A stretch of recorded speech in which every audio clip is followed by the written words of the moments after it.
基美病院对去年开始推行员工的健康促进、倒立生活形态的医学，包括健康的饮食、良好的睡眠、身体活动、压力的管理、避免危害物质，加建立正向的社会连接等。今年更加推广到企业，甲企业来合办健康生活体验营，不但是一种的创举，而且嘛希望学员体验以后，会用将好的生活习惯融入于正常的生活当中。这个是一个创举了哈。我们在国内过去由政府卫福部在推，国民健康署在推所谓的代谢症候群新陈代谢症候群健康促进。各位可以看得到，其实我们都是单向的。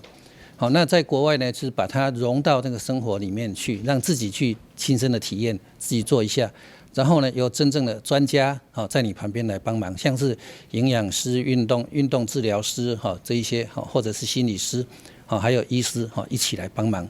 这个是一个创举，我想这是一个我们把它打包这个打包式的这个方式。它是以生活形态医学的6大支柱为主，所以前面的部分会先跟大家介绍生活形态医学，还有怎么运用生活形态医学的量表。然后后面接下来是一个睡眠的课程，因为我们发现在职场中压力跟睡眠的状况其实是最大的问题，所以我们有加入了睡眠的一个专题的演讲。那接下来就是实作的部分，所以我们营养师就会开始跟大家介绍什么样的东西叫做健康饮食。那我们透过自己得到的一个餐盘，然后现场用自助餐的方式，那营养师也会跟现场的学员来做讨论，怎么样来挑选自己适合的饮食。那接下来稍作休息之后，就是下午2堂重要的活动课程。那1堂呢是身体活动，也就是我们的运动课程，所以会有我们的复健师及我们的运动教练来带领。另外，我们请到2位心理师来带领大家做压力的放松，还有睡眠环境要怎么样做调整，另外怎么样做好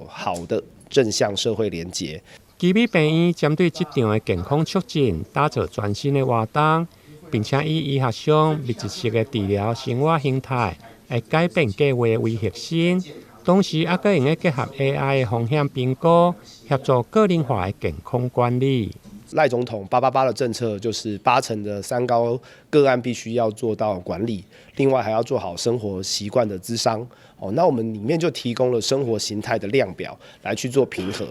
那这样子的量表可以知道他自己目前的生活习惯是在哪一个程度。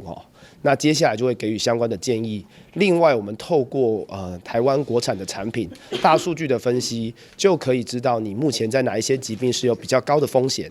那在这样的数据下面，我们就可以让个案知道自己的问题在哪里，生活习惯在哪一个样态，那接下来怎么做调整。虽然健康生活体验营只浓缩在1天的时间举办，不过参加过的企业员工对着体验营拢表示高度的肯定。医师表示，体验营只是一个开始，你参加活动所使用的健康餐盘、弹力带加瑜伽垫等，嘛将提供学员继续来使用。希望会用落实在正常的生活当中。台南新闻林根采访报道。